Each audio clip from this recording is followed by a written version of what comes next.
Hello friends, आज का topic हमारा पैरेललोग्राम है, समांतर चतुर्भुज।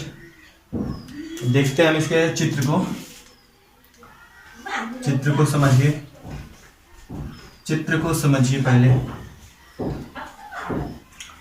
चित्र को समझिए पहले। ए बी सी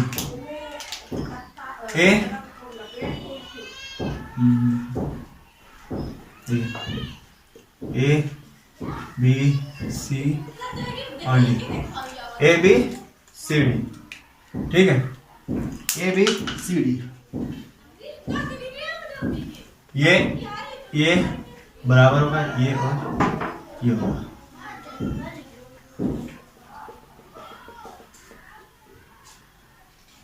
ये हमारा क्या डायगोनल हो गया, ठीक है। इसको हम काट दे रहे हैं, ये हमारा डायगोनल हो गया, ठीक। ये हमारा डायगोनल बन जाएगा और इसको हम लेते हैं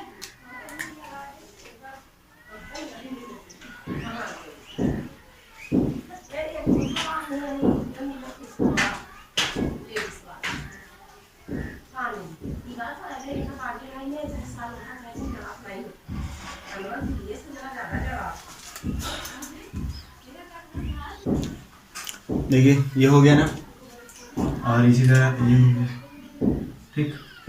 और ये हमारा हो जाएगा 90 डिग्री, ठीक। इसको हम देखते हैं, इसके बारे में कुछ स्पेशल नोट करिए। इसके कुछ स्पेशल देखिए, नोट करके लिखिए। देखिए इसमें क्या क्या होता है। इसमें क्या होता है, opposite sides are equal. Opposite sides जो होते हैं वो इक्वल होते हैं। Number 1, opposite sides are equal. Opposite sides are equal. Opposite sides are equal and parallel.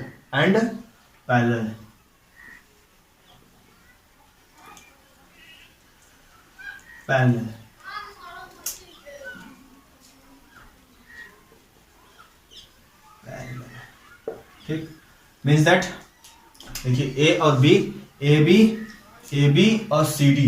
देखिए ए बी बराबर होगा सी डी के एंड ए डी बराबर होगा बी सी के। ए बी बराबर होगा सी डी के, ए डी बराबर होगा बी सी के। ए बी बराबर होगा सी डी के, सी डी बराबर होगा बी सी के, ठीक। अब वही चीज उसमें भी है कि ए बी पैरेलल होगा सी डी के, ए बी पैरेलल होगा सी डी के, और C D A D parallel होगा बी सी के। And A B parallel C D and A D parallel B C, ठीक। A D parallel B C, A D parallel B C.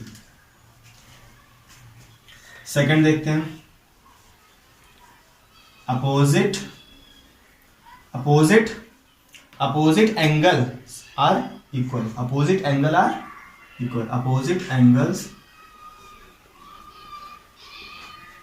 Are equal. Opposite angle are equal. Opposite angle are equal मतलब A बराबर होगा सी के। Angle A बराबर होगा angle C के and angle D बराबर होगा एंगल डी के।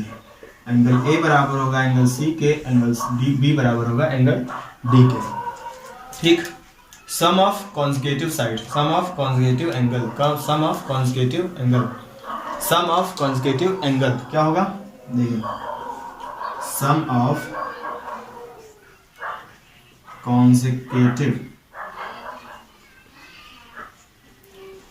Angles are 180 degree. Sum of consecutive angles are 180 degree. लगातार कोणों का जोड़ कितना होता है, लगातार कोणों का जोड़ हमारा कितना होता है, लगातार कोणों का जोड़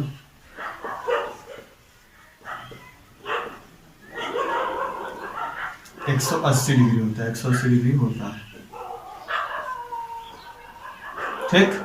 लगातार कोणों का जोड़ 180 डिग्री होता है, लगातार कोणों का जोड़ 180 डिग्री होता है, लगातार कोणों का जोड़ 180 डिग्री होता है। जैसे कि एंगल ए हो गया एंगल बी से, एंगल ए और angle B is equal to 180 degree, और angle B plus angle C is equal to 180 degree, और angle C plus angle D is equal to 180 degree, और angle D plus angle A is equal to 180 degree.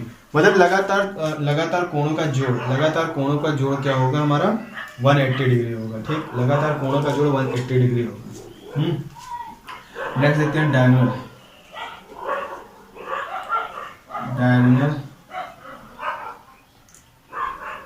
Diagonal bisect करते हैं। क्या करते हैं? Diagonal bisect each other,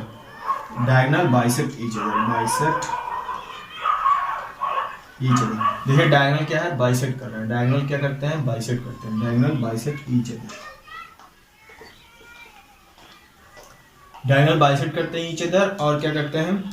और diagonal divides, देखिए diagonal bisect भी करते हैं ईच अदर को, और डायगोनल जो डिवाइड करता है, मतलब ये साइड और ये भी दोनों इक्वल होंगे, ये और ये दोनों इक्वल होंगे। Diagonal divide the parallelogram into two equal part. Diagonal क्या करता है? डिवाइड करता है। And diagonal divides parallelogram into two equal parts.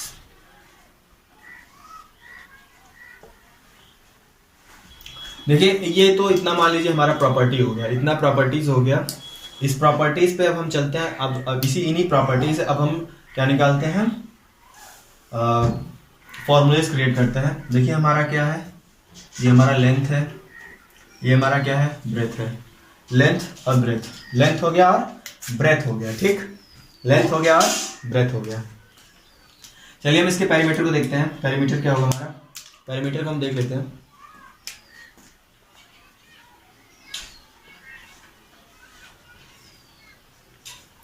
Perimeter क्या होगा हमारा? देखिए पेरीमीटर हमारा क्या होगा? देखिए पेरीमीटर मतलब sum of all the sides, sum of all the sides, sum of all the sides मतलब ये L है तो ये भी L है। क्यों? इस प्रॉपर्टीज की वजह से। ये B है तो ये भी B होगा, मतलब ये हो जाएगा हमारा 2L plus B, 2L plus B। हमारा यही हो जाएगा क्या? यूनिट। ये हमारा पेरीमीटर का फॉर्मूला हो गया। अब हम चलते हैं एरिया पे। किस पे? एरिया पे चलते हैं, क्षेत्रफल पे चलते हैं, एरिया पे चलते हैं। एरिया हमारा क्या हो जाएगा? एरिया देखिए अभी मैंने ये प्रॉपर्टी बताया कि diagonal bisect each other and diagonal divide parallelogram into two equal parts. मतलब डायगोनल क्या करता है? इस पैराग्राम को दो इक्वल पार्ट में डिवाइड कर देता है, दो डायगोनल पार्ट में डिवाइड कर देता है। ठीक है, दो इक्वल पार्ट में डिवाइड कर देता है। ठीक, तो इसी से हम देखते हैं, इसी से हम देख लेते हैं। 2 इंटू, देखिए एक पार्ट डिवाइड कर रहा है तो ये हमारा त्रिभुज क्रिएट कर दे रहा है। त्रिभुज मतलब ट्रायंगल क्रिएट कर दे रहा है। ये देखिए तो area 2 into area of A B C या ट्रायंगल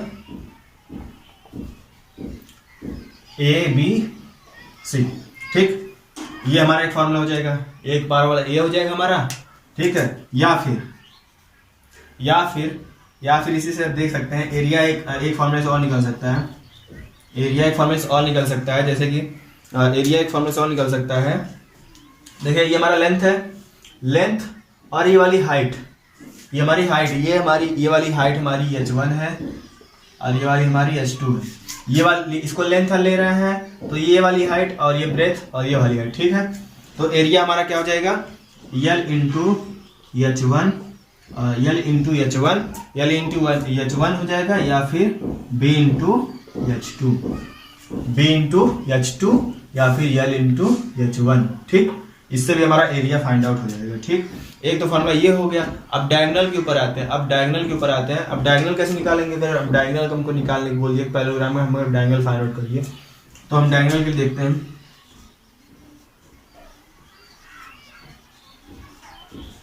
डायगोनल देखते हैं। डायगोनल का फॉर्मूला क्या हो जाएगा हमारा, d1 का स्क्वायर इंटू d2 का स्क्वायर, d1 का स्क्वायर इंटू d2 का square is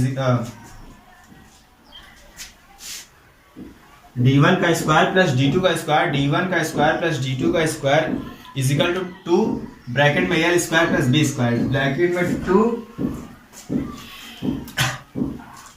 is equal to 2 bracket में l square plus b square, d1 का स्क्वायर प्लस d2 का square is equal to 2 l square plus b square.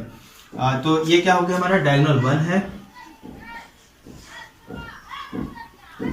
और ये हमारा diagonal 2 है। ठीक है, ये हमारा फॉर्मूला क्रिएट हो गया। देखिए ये हमारा एरिया, एक एरिया ये हो गया, एक फॉर्मूला, इस फॉर्मूले से हम एक एरिया निकाल सकते हैं, एक एरिया इस फॉर्मूले से निकाल सकते हैं, और ये डायगोनल है, इससे हम डायगोनल निकाल सकते हैं। ठीक, सभी फॉर्मूले इस तरह हैं। ठीक है, हाँ तो पैरेललोग्राम में बस इतना ही। अगर आप क्वेश्चन देखना चाहते हैं बाद में हम इसके क्वेश्चन भी कराएंगे। ठीक, थैंक यू स्टूडेंट्स।